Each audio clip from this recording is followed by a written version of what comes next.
السلام عليكم شباب، الله يعطيكم العافية. كيف حالكم؟ ان شاء الله بخير. اليوم معنا جهاز هواوي G8.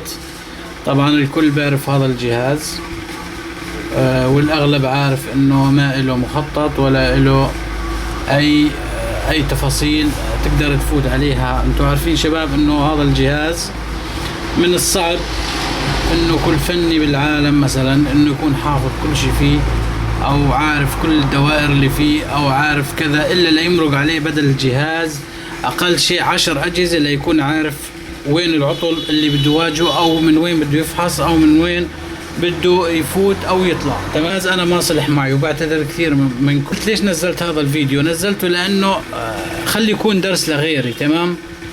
يعني شوفوا شباب، اجاك جهاز انت حاولت فيه وما اشتغل معك ولا زبط معك، يا سيدي الله يعطيك العافية كتر خيرك، بس حاول ما تعك بالجهاز، حاول ما تخرب بالجهاز، حاول ما تشطب الجهاز. ماشي الجهاز طافي باور، بس انت حاول انه بقدر المستطاع ترجع كل اشي مثل ما كان، لربما يطلع يكون في فني مارق عليه هذا العطل ويقدر يحله بسهولة، وانت بتكون عاك فيه كثير، بتكون سبب بعكة الجهاز وبتكون ظلمت زبون بهذا الموضوع.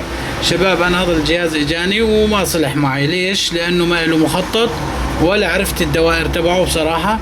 حاولت توصلت لاي سي شحن فقط وتوصلت لاي سي تاتش.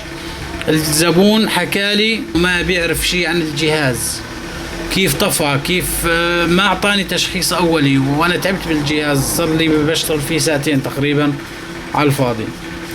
الجهاز هذا يا شباب حكى لي الزبون سابقا قبل يطفي الجهاز كان يعلق التاتش فيه كثير، حاولين يجربوا شاشة ما زبطت. هذا الحكي من سنة تقريبا.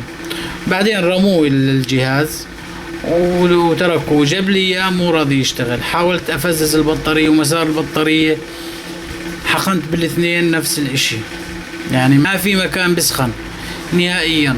عندي كان اللي بيسخن بس فلاتر تاتش او اي سي تاتش، ما بعرف يمكن تعرفوها القطعة، كانت تسخن مكسور طرفها وراح تشوفوها بالفيديو. حاولت اني ابحث عنها بالنت، حاولت ابحث عن بديل، البديل كله باجهزة حديثة غير متوفر عندي. انا بتوقع انه هذا الاي سي تبع التاتش مدموج باور مع ما بعرف، يعني انا بدي اسال الخبراء كمان بهذا الموضوع. اي سي تاتش ما بيكون مدمج يعني مع الباور، طول عمره بيكون منفصل، بس ما بعرف اذا بهذا الجهاز.